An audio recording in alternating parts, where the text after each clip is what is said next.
Good morning guys and welcome to another video here on Greenhills Estate. I thought I'd do this quick video. It's not going to be as long as the others, but I thought I'd do it just because it's going to be the last cut of silage for this year. And as you can see, we're out with the David Brown 1210 rowing up the grass. The reason I've sort of decided to do this little video is because there has been a few little updates to the farm. So we've sold the first lot of silage, and we hit that. Well, we hit the jackpot basically with that because the first day of autumn there was a great demand at the animal dealer at the animal dealers for silage. So we got nearly 200. I think it was £206 per 1,000 litres, which we had a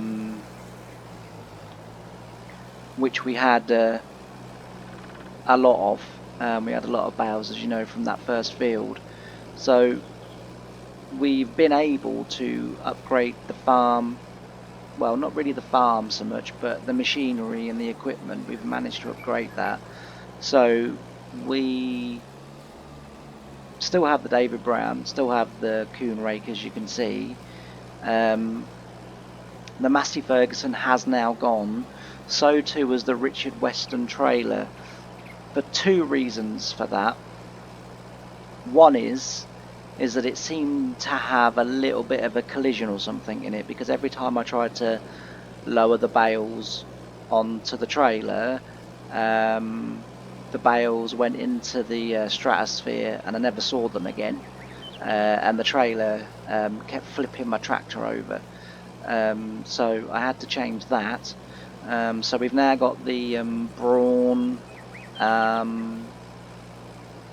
bale trailer, which does have auto load on it. I have bought it as an option in the store, just because it was only a few £100, I think.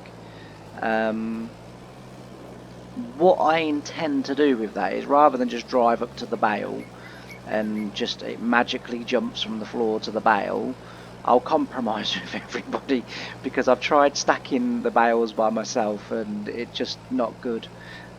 So the compromise is that what I'll do is I'll go around, still collect all the bales with the front loader, and I'll lay them onto the trailer, and then from that point, when I take the front loader out of the bales or off the bales, the auto stack trailer will then just stack them nice and neat for me, so that it doesn't look a huge shambles and mess. I will keep practicing until I eventually can get it right that we don't need auto load trailers, but they are there for a reason. They're there for people that do struggle to stack bales, and I am one of those people that does struggle to stack bales, and funnily enough, it was actually a job in real life that I wasn't very good at either. Very actually, I think I did it once and the result was seen, and as I recall, I don't think I ever did it again. I used to unload bales, so I would unload the bales, put them on the floor, and then the second telehandler, or third if we were really busy, would stack them. But I would unload the trailers just so as the trailers could get off and get more bales. We had a mixture of oh dear, I can't remember what they're called now, but the bale chasers with the bumper on the front. We had a mixture of that. We had one a cruising bale stacker, and then we had two 40-foot flatbed trailers for stacking. So we would, they would have, we had an area where we would stack all of our bales, and then, sorry, I'll just get some diesel while I'm up here, and then we would unload them, and they could be on their way, and as I say, they were all stacked in one place and then distributed wherever they needed to be. Some went, I think we had so many went to the cattle and the dairy, and then the rest went to either bedding carrots or what else did we use the straw for? Sugar beet bunkers.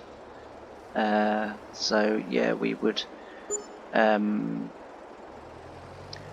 bunker the sugar beet in the bales, and then some were sold, some were for the power plant. You know, we basically our bales went everywhere. But yeah, so didn't do it in real life because I wasn't no good at it, and it turns out that I really am terrible at it on farming sim. So I'm gonna not do that. I'm gonna compromise and still collect all of the bales just so as we don't drive up and they magically jump themselves onto the trailer. So we're still going to collect, we're going to lay them on, and then auto stack's going to take over, and that's how we're going to do it. You've just seen we're about to drive, so you'll get a better look at it. I also, out of the money for the silage bales, so the field that I was just in just up there where the Ford was, I've bought that. I've also bought this field on the left hand side where you can see that the grass is striped. So I managed to buy that as well out of the money for the bales. And as I say, I traded in the Richard Weston trailer, the Massey Ferguson, and then with a tiny loan of about, I think it was about 30,000, I managed to buy the 2 fields and the Ford. So the Ford does now the majority of the work because it is a high horsepower tractor. Obviously I think it's 155, I think it is. So the Ford does do the majority of the work, just because it's got enough power, and this David Brown does struggle with jobs that require a little bit of horsepower.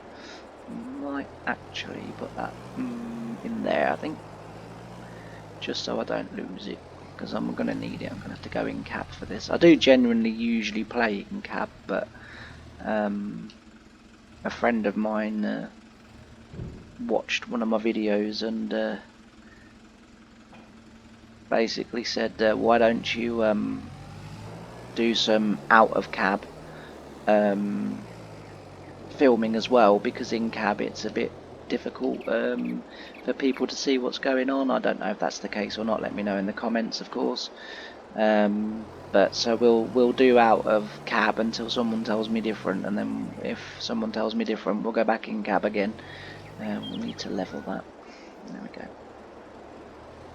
It looks a bit big, doesn't it, for this tractor, but this tractor does operate it very nicely. Actually, it's one of the better tractors for operating this. Alright, we'll lift that up, and then we will go off to the field, and we'll get ready once we've baled. Or actually, no, we'll leave it here. Change of plan. We'll leave it here because we've got these 2 fields here to do and that one, so when we bring the Ford back, that'll be a tractor for me to jump into to go off and do the jobs that I need to do. So we will leave David Brown here for a bit. He can have a rest here. And then another thing that I don't normally tend to do is tab, just because I wish I could have done it in real life, but you can't. So I do tend to run everywhere. I'm only putting this one on the video because it is a very short run, but yeah, we'll in some videos we will be tabbing just for ease and quickness, but just this once we'll run the gap. Normally what I do is once, because I don't normally start right from the very beginning, I'll start with like sort of poorer equipment, but I'll also have like the really old truck and so I get the truck on course play to run me around and deliver me where I need to be. But yeah, I haven't got a truck, and this is the only way. So this is the 7810, second hand. Got a little bit of luck as well with this. Not only has my farm sim look come in, my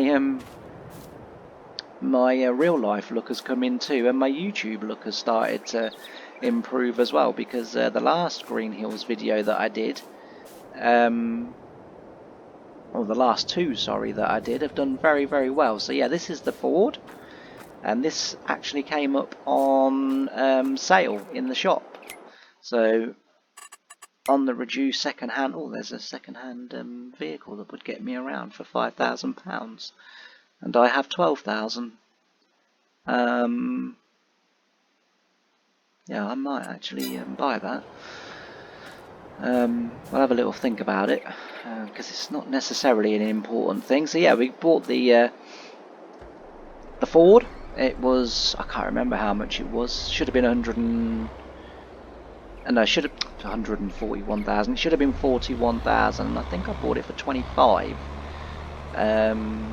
So 25,000 for a 150 horsepower tractor. We were quids in. Yeah, as I say, I had to take out a small little loan for this tractor though, because the fields and the trailer did take pretty much all of my money. So I had to take out a small, as I've said before, £30,000 loan for this tractor, but it's going to help the farm out majorly. So the plan: get these baled, get them wrapped, get them fermented, and then once we get them fermented, obviously sell them. Once we sell these bales, then I've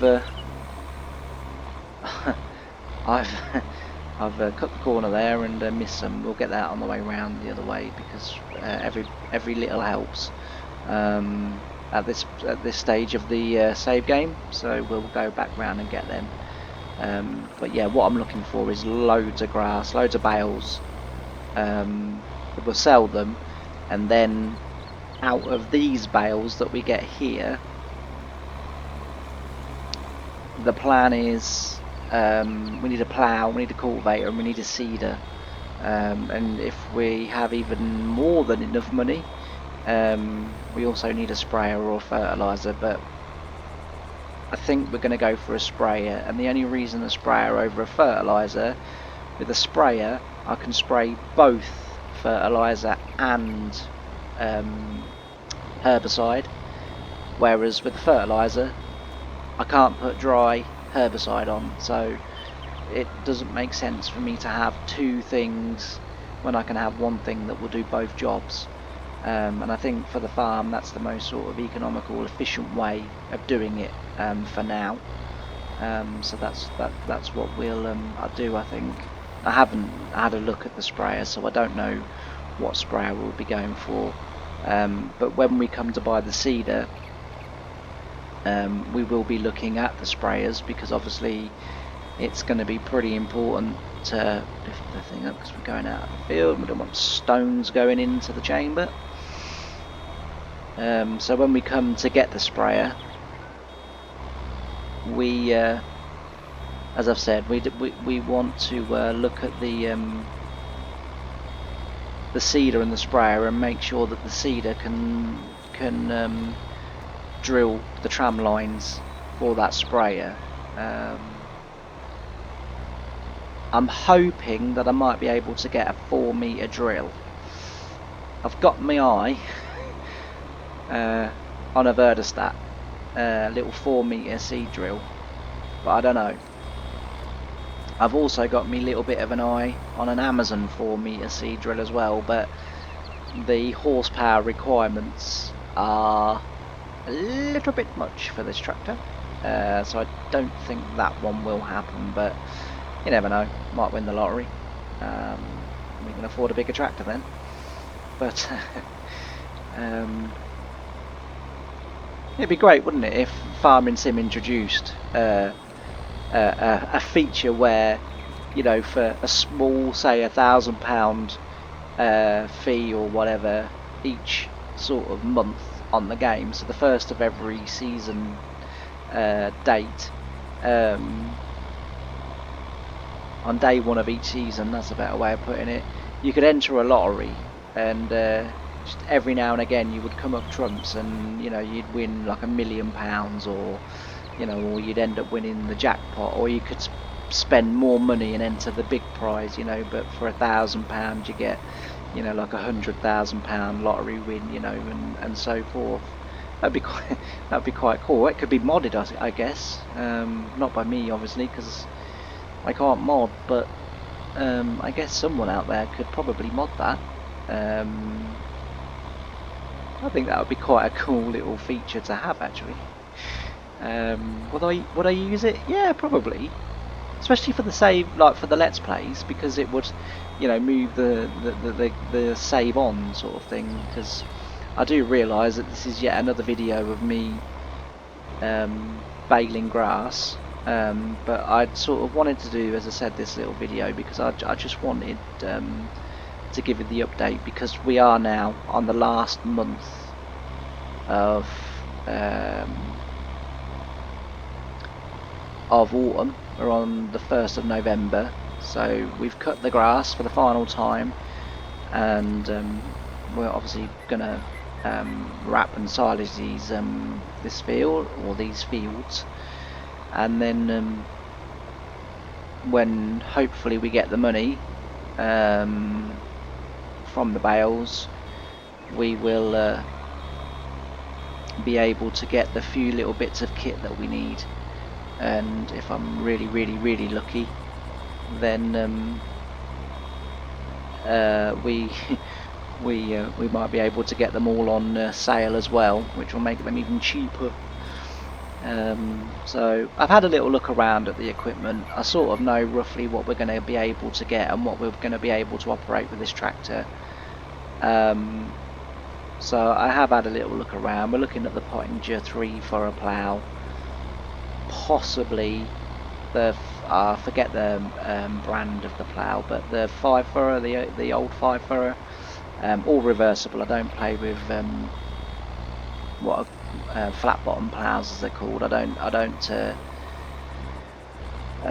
play with them, because that takes some working out on Farm Sim to measure that out so that it works correctly all the way across the field. Because contrary to belief, you don't plough up and down with it. You have to plough round and round with it, because obviously the plough can't turn over.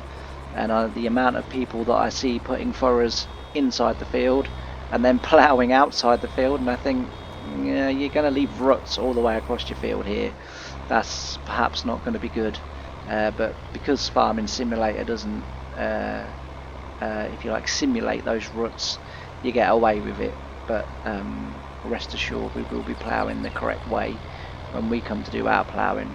The plan as well is I may actually turn possibly either this field or the other grass field that I bought over to arable, just so that we can have 3 fields of arable, because when you look at the prices of silage compared to the prices of crops, obviously crops are worth quite a bit more, and so it is going to be a way of us making money quicker, I think, even though we're going to have to wait sort of like 9-10 months for that that money to come in. But I think long term it's probably the way that our farm needs to move forward.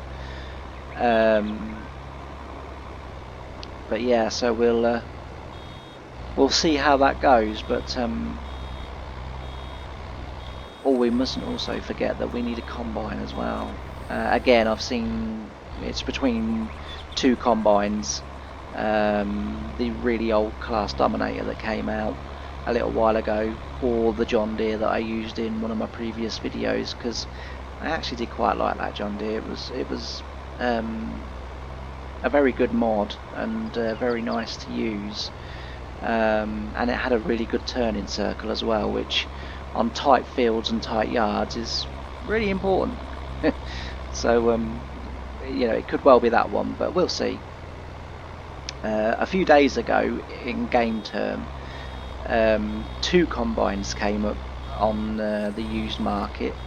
One was the small New Holland, the base game 22 New Holland, and the other one was the T series John Deere, and both were under 100,000. And I was like, oh, if only that could have been in like a year or two's time, that would have been a fantastic purchase, because the next lot of items that came up was the John Deere header for that combine as well. So I would have been able to have got both on the used market or second-hand marketplace. So like I say, my luck was almost nearly in again there. But at the moment, there's no real point in getting a combine that size, because I won't be able to get a trailer to cope with it. I'll be always emptying the trailer. So we need to sort of strike the balance between size of combine and trailer. But yeah, as I say, short little video, just to sort of give you the little update that has actually happened now. We did get some money, and I'll see you in the next one. The next video, it will be the following year, and it will be spring, and I'm guessing, if things went well in between this video and the next video, if things went well, we'll be ploughing. If things didn't go well, we'll be at the job centre. Yeah, if things go well, we'll be ploughing. We'll probably do some ploughing, cultivating, and some drilling in that episode, because obviously if we plough, we need a power harrow to knock the ploughing down so that we can actually plant into it. But that's for next time. Probably won't be until next week, the next episode, because just of the way sort of at the moment things are working out for me in my life. But so next week will be the next installments of spring, and then hopefully by the end of the week we'll be moving towards harvest again, because as I say, I'm keen to keep these videos moving forward rapidly, so that we can get bigger and sort of get busier and get more variety of jobs, rather than doing the same things. Anyway, that's enough from me. Thank you very much for watching again, and I hope you join me again in the next one. Please don't forget to like and subscribe and hit that notification bell. It really does help my channel, and it really does help me grow, and because it gives me incentive to make even more videos and to turn out more videos more quicker, which is something that I'm looking to do. And also, please comment, like I say, good, bad, you won't offend me. I'll answer them all. I'll respond to all the comments, and yeah, I'll see you next time. Thanks very much. Bye.